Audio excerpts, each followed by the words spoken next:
सचिन और रेणुका ने बनाया एक खुफिया प्लान ताकि ये सायली को वापस से देशमुख परिवार में जोड़ सके। जी हाँ, जैसे ही सायली को इस बात की भनक लगी कि उसके साथ बुरा करने वाला उसी के घर का एक सदस्य है यानी रेणुका, इसीलिए सायली ने यह बात ठान ली कि अब वह रेणुका के साथ नहीं रहेगी। इतने समय तक तो वह एडजस्ट कर रही थी, इतने समय तक वह रेणुका को अपनी माँ समान मान रही थी, लेकिन आज सारी हदें पार हो चुकी है, आज सारी लिमिट क्रॉस हो चुकी है। सायली को जो 1% की उम्मीद थी कि आज नहीं तो कल रेणुका उसकी मेहनत को समझेगी और उससे भी प्यार करेगी, वह उम्मीद पूरी तरीके से मिट चुकी है। इसलिए सायली रेणुका को धमकी देते हुए चाहती है कि वह अब इस घर में कभी भी लौट कर नहीं आएगी, क्योंकि रेणुका ने आज जो किया है ना वो बर्दाश्त करने लायक नहीं है। साथ ही सायली यह भी कहती है कि वह नहीं चाहती है कि यह घर परिवार टूट जाए, इसीलिए वह ये बात किसी से भी नहीं कहेगी, यह बात सिर्फ और सिर्फ हम दोनों के बीच में ही रहेगी। इतना कहकर सायली घर छोड़कर चली जा रही है। क्या सचिन, रिया, आकाश और रेणुका मिलकर सायली को घर ला पाएंगे? आइए जानते हैं आज के इस धमाकेदार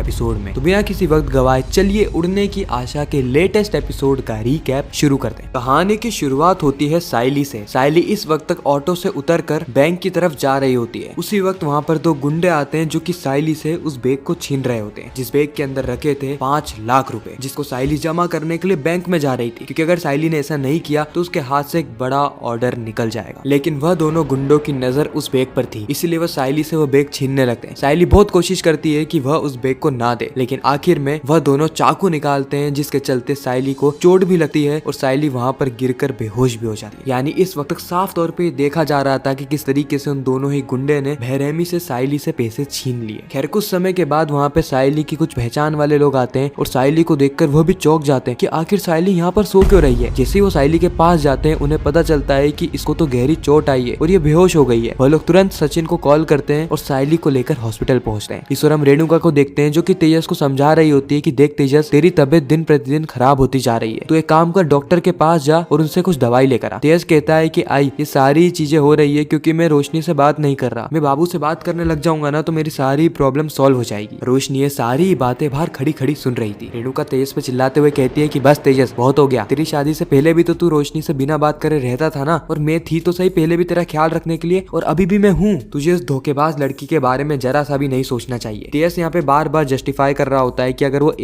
बस एक बार रोशनी के साथ पहले जैसे रहने लग गया तो उसकी सारी समस्या सुलझ जाएगी। लेकिन मानो रेणुका के तो सर पे खून सवार था। रेणुका अभी भी इस बात को डाइजेस्ट नहीं कर पा रही थी कि किस तरीके से मीठी मीठी बातें करके रोशनी ने उससे इतना बड़ा धोखा दिया, इसीलिए वो अपने बेटे को भी रोशनी से दूर रखना चाहती है। खैर रोशनी सारी चीजें सुन रही थी और समझ रही थी, लेकिन उसे भी थोड़ी सी उम्मीद थी कि थोड़े समय के बाद सारी चीजें सही हो जाएगी। खैर अगले ही पल हम हॉस्पिटल में सचिन को देखते हैं। सचिन कहीं ना कहीं सायली को ऐसी हालत में देख नहीं पा रहा था, फिर भी वो सायली के पास जाता है और सायली सचिन को देखकर रोने लगती है। सायली सचिन से गले मिलती है और सचिन को कहती है कि सचिन, सब कुछ बर्बाद हो गया, सब कुछ बर्बाद हो गया। उन गुंडों ने मुझसे 5 लाख रुपए छीन लिए। सचिन कहता है कि ठीक है ना सायली, ठीक है, बुरा हुआ है लेकिन भगवान का शुक्र है कि तू ठीक है। सायली रोते रोते कहती है लेकिन सचिन, उसमें तो जूही के भी पैसे थे, वह पैसे जो कि उसने इतने सालों में इकट्ठे किए थे फूल बेच बेच के, वो भी अपनी शादी के लिए। उसने बहुत भरोसा करके मुझे पैसे दिए थे, लेकिन वो सारे ही पैसे वो गुंडे ले गए। सचिन कहता है कि सायली तू रो मत, अभी तेरी हालत ऐसी नहीं है, तू आराम कर। देख जो भी समस्या आई है ना, हम सब लोग मिलके कोई ना कोई समाधान जरूर निकालेंगे। सायली की आंखों से आंसू आ रहे थे और कहीं ना कहीं सायली को ऐसी हालत में देखकर सचिन की भी हिम्मत टूट रही थी। सचिन सायली को लेकर घर पे आता है, जहाँ पे सायली को ऐसे देखकर परेश और बाकी सभी लोगों के पांव तले जमीन खिसक जाती है। परेश सचिन से पूछता है कि सायली को क्या हो गया है। सचिन बताता है कि किस तरीके से सायली के साथ एक बहुत बड़ा एक्सीडेंट हुआ। एक्सीडेंट गाड़ी से नहीं हुआ बल्कि कुछ गुंडे आए जिन्होंने सायली को लूटा और सायली को यह चोट आ गई। परेश कहता है कि ये क्या क्या हो रहा है हमारे शहर में, अब यह शहर ज्यादा सुरक्षित नहीं बचा। उसी वक्त वहाँ पे आ जाती है रेणुका। सायली को ऐसी हालत में देखकर वह भी चौंक जाती है और जब उसे पूरी कहानी पता चलती है तो उसे समझ में आ जाता है कि यह काम और किसी का नहीं बल्कि मंदिरा का है। जी हाँ, अब कहानी थोड़ा सा अतीत में जाती है, जहाँ पर हम देखते हैं कि रेणुका मंदिरा को कॉल करती है और मंदिरा को बता रही होती है कि किस तरीके से सायली को एक बड़ा ऑर्डर मिला है। मंदिरा कहती मिला है तो मिला है, लेकिन वो पिद्दी 5 लाख रुपए थोड़ी ना इकट्ठे कर पाएगी। ये बात तो आप भी अच्छे से जानती है मास्टरनी। उसी वक्त रेणुका कहती है लेकिन कर लिए उसने 5 लाख इकट्ठे और अभी गई है वो बैंक में जमा करने के लिए। खैर रेणुका ने बातें करके फोन तो काट दिया था, लेकिन मंदिरा के दिमाग में सारी चीजें चल रही थी कि अगर उसे सायली को रोकना है और इस कॉन्ट्रैक्ट को अपना बनाना है, उसे मार्केट में अपना रुतबा बरकरार रखना है, तो उसे कैसे भी करके सायली को रोकना होगा। इसीलिए वो अपने गुंडे भिजवा देती है और वह गुंडे पूरा कारनामा करते हैं। सायली इस वक्त रो रही थी और परेश को अपना दुख बता रही होती है। इस वक्त रेणुका को भी बुरा लगता है क्योंकि सारी चीजें कहीं ना कहीं उसके चलते हुई है। परेश कहता है कि ठीक है सायली, तूने बहुत मेहनत करी थी इस काम के लिए, लेकिन लेकिन अब भगवान को कुछ और ही मंजूर था। तो चिंता मत कर, जूही के पैसे और सभी लोगों के पैसों का हम सभी लोग मिलकर कोई ना कोई इंतजाम जरूर करेंगे। तो अपने आप को अकेला महसूस मत कर, क्योंकि हम सभी एक परिवार हैं। सचिन तो एक काम कर, साइली को कमरे में ले जा और उसको आराम करने को कहे। सचिन यहाँ पे साइली को लेकर कमरे में जाता है, जहाँ पे साइली अभी भी बहुत ज्यादा टेंशन में थी। वो सचिन से बार बार कह रही होती है कि वो जूही के पैसे और बाकी पैसे कैसे चुकाएगी। जूही ने कितनी मेहनत करके और कितने भरोसे के साथ साइली को पैसे दिए थे, लेकिन बिना कुछ काम करे ही सारे पैसे उसके हाथों से चले गए। सचिन कहता है कि साइली देख, हमारे लिए पैसों से ज्यादा तू जरूरी है। पैसों का क्या है, हमने पहले भी तो बहुत नुकसान झेला है ना, हम अभी भी झेल लेंगे, तू चिंता मत कर, तू बस आराम कर। इतना कहकर सचिन वहाँ से बाहर चला जाता है। अब हम रेणुका को देखते हैं, जो कि साफ तौर पे ये देख पा रही थी कि सचिन को यह बात पता लग चुकी है कि वह ऑटो वाला कौन था, और सचिन गया था पुलिस कंप्लेन करने, जिसके चलते इनके सामने मंदिरा का खुलासा हो चुका है। परेश कहता है कि इन सारी चीजों के पीछे मंदिरा का हाथ है। सचिन कहता है कि सिर्फ मंदिरा का नहीं बाबा, पुलिस वालों ने उस मंदिरा को पकड़ा के 2-3 चांटे मार के यह भी उगला लिया है कि ये जानकारी देने के पीछे किसका हाथ है। परेश कहता है नाम बता उसका। सचिन कहता है कि वो और कोई नहीं, तेरी बाई को है। यह बात सुन के परेश का गुस्सा 7वें आसमान तक पहुंच जाता है। वो रेणुका के पास जाता है और रेणुका को एक जोरदार चाटा मारता है, और इतने में ही रेणुका का ख्वाब टूट जाता है। यानी ये सारी चीजें एक वहम था, एक बुरा सपना था रेणुका के लिए। लेकिन अभी भी रेणुका को डर लगा रहता है कि कहीं मंदिरा पकड़ा गई तो वह भी पकड़ा जाएगी। खैर परेश रेणुका और सभी लोगों को बुलाता है और सबसे कहता है कि देखो, साइली के साथ जो भी हुआ बहुत गलत हुआ। पता नहीं भगवान अच्छे लोगों की परीक्षा क्यों लेते हैं, लेकिन साइली इस घर की सदस्य है। साइली ने समय आने पर हम सभी की बहुत मदद करी है, हर एक व्यक्ति की, और शायद इस बात से कोई एतराज भी नहीं करेगा। इसलिए आज जब उसको मदद की जरूरत है तो मुझे ऐसा लगता है कि हमें उसकी मदद करनी चाहिए। रिया कहती है कि आपकी बात तो सही है अंकल, लेकिन 5 लाख रुपए कोई छोटा अमाउंट नहीं होता। इतना बड़ा अमाउंट